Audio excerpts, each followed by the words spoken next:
त्याला? तो एवढा त्या जिहाद्यांच्या प्रेमामध्ये गेलेला, म्हणूनच त्याचे जेव्हा लोकसभेचे उमेदवार त्यांचे जेव्हा निवडून आले, पाकिस्तानचे झेंडे कसे फडकवले गेले, अल्लाह अकबर, सर तन से जुदा हे नारे कसे दिले गेले त्याच्या विजय मिरवणुकीमध्ये, उमेदवारांच्या विजय मिरवणुकीमध्ये हिरवे झेंडे कसे फडकवले गेले. अहो, खरा विलन कोण आहे हे तरी पहिलं ओळखा. मराठी सक्ती तर आमच्या राज्यात आहेच. आम्ही मराठी नाही, आम्ही का पाकिस्तानवरून आलोय. पण जो खरा विलन आहे त्याच्यावर तुम्ही हात वरती करून सभा घेतोय आपण, त्याला आपण प्रश्न विचारत नाही की बाबा तू कशाला अशी घाण केलीस. आज सामनामध्ये राज ठाकरेची राज साहेबांच्या सभेची बातमी आहे का? बंधुप्रेम आहे ना, फार माझा भाऊ माझा भाऊ माझा भाऊ चालू आहे ना. तर आज सामन्यामध्ये राज साहेबांच्या कालच्या मीरा रोडच्या सभेची एवढंच बंधुप्रेम. म्हणून खरा शकुनी मामा कोण आहे हे तुम्ही समजून घ्या. तो मातोश्रीवर बसलेला आहे. मोर्चे काढायचे असतील, हिंदी सक्तीचे कोणाला जबाबदार करायचं असेल तर त्याला धरा.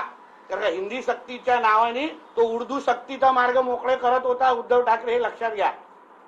राज ठाकरे आपल्या भाषणात असं पण बोलले की आपल्या पक्षाचे खासदार आहेत त्यांच्यावर टीका केली. हे टॉस कोणी उडवायचं?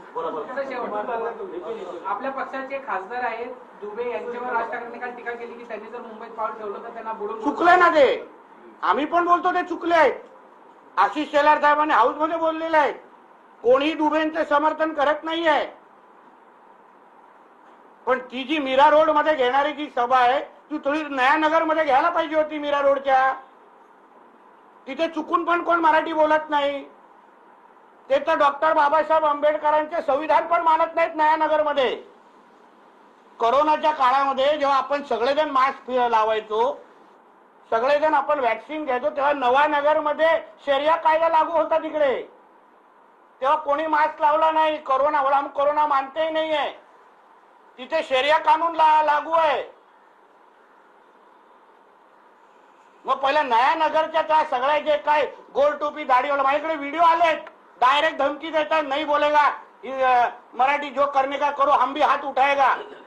मग या गरीब हिंदू समाजाच्या लोकांना मारण्यापेक्षा हे जे आम्हाला खुलेआम धमक्या देत आहेत, हे माझा फोन कोणाकडे रे व्हाईट कलरचा, खुलेआम जे धमक्या देत आहेत त्यांना द्या ना जरा, त्यांना मराठी शिकवा.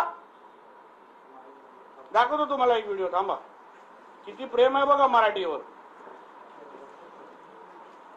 अभी थप्पड़ भिंडीलेर पे आके मार के बताए तो उनको पता चलेगा कि थप्पड़ किसको बोलते हैं.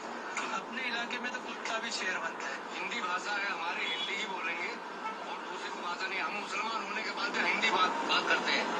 तो मुस्लिम भाषा हमारी, अरबी भाषा हम अरबी तो नहीं बोलते. हिंदुस्तान रहने के बाद में आज हिंदी बोलते हैं ना. तो किसी की ताकत नहीं है आने के यहाँ पे हमें हमसे आठ से मराठी बोलवाए, समझे नहीं. बरोबर है. अपने इलाके में तो कुत्ता भी शेर होता है. कुत्ता, हिंदू कुत्ते, यांच्या थोबड्यातून कधी मराठी निघणार? त्याला सूट दिलेली आहे आम्हाला धमक्या देण्याची.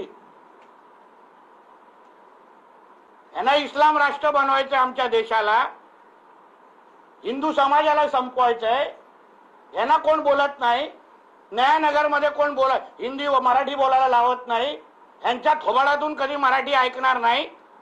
पण उगाच त्या गरीब हिंदूंना मारायचं. बोला.